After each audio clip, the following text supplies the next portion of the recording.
Sex एक मूल वृत्ति है, शारीरिक जरूरत है। इसे कामवृत्ति, संभोग आदि के नाम से भी जाना जाता है।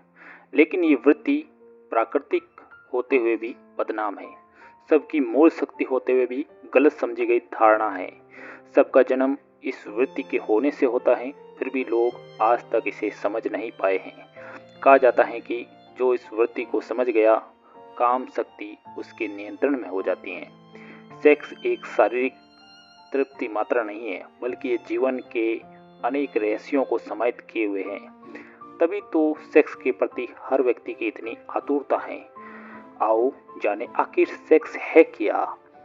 सेक्स के लिए स्त्री और पुरुष के जननांग आपस में घर्षण कराया जाता है, जिसमें स्त्री और पुरुष दोनों को प्लेजर होता है और पुरुष अपना वीर्य योनि में स्खलित करने के कारण स्त्री का डिंब निषेचित होता है, जिससे नई संतान का जन्म होता है।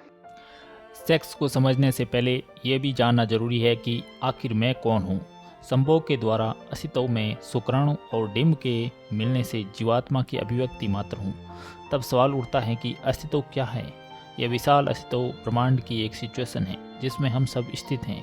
ये बात हमने अद्वैतम क्या है में स्पष्ट कर दी, आप चाहे तो वो वीडियो पहले देख लें। फ्राइड के अनुसार मनुष्य में जन्मजात लिबिडो यानी काम शक्ति पाई जाती है। जन्म के समय ये काम शक्ति हमारे मुंह में पाई जाती है, जिससे बच्चा चूसन की क्रिया करता है, माँ का दूध पीता है। धीरे धीरे ये वृत्ति मुंह से आहार नाल के द्वारा गुद्दा की तरफ स्थानांतरित हो जाती है और किशोर अवस्था के आरंभ में ये वृत्ति जननांगों में देखी जा सकती है। स्वाभाविक है कि किशोर के मन में इस वृत्ति के प्रति जिज्ञासा उत्पन्न होगी, जिसे सेक्स एजुकेशन के अलावा नहीं समझा जा सकता।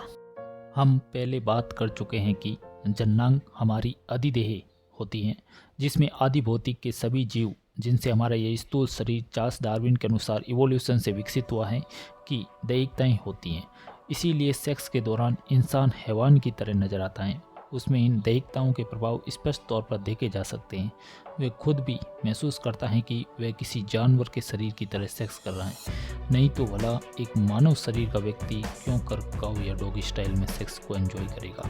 लेकिन हमारे पिछले शरीरों की अनुभविक स्मृतियाँ जो इन दैहिकताओं में होती हैं, उन्हें हमारी आत्मिकताएँ फिर से भोग रही होती हैं। ये जानने की वृत्ति इतनी मजबूत होती है कि व्यक्ति एक बार जब इस सेक्स की वृत्ति में फंस गया तो वह नीच के नीच गुणों में फंसता चला जाता है। ये सब हमारी फिजिकल बॉडी के ऑपोजिट स्पिरिचुअल बॉडी के द्वारा उत्पन्न भ्रम के कारण ऐसी स्थिति उत्पन्न होती है, जिसे हम एक मॉडल के द्वारा समझ सकते हैं।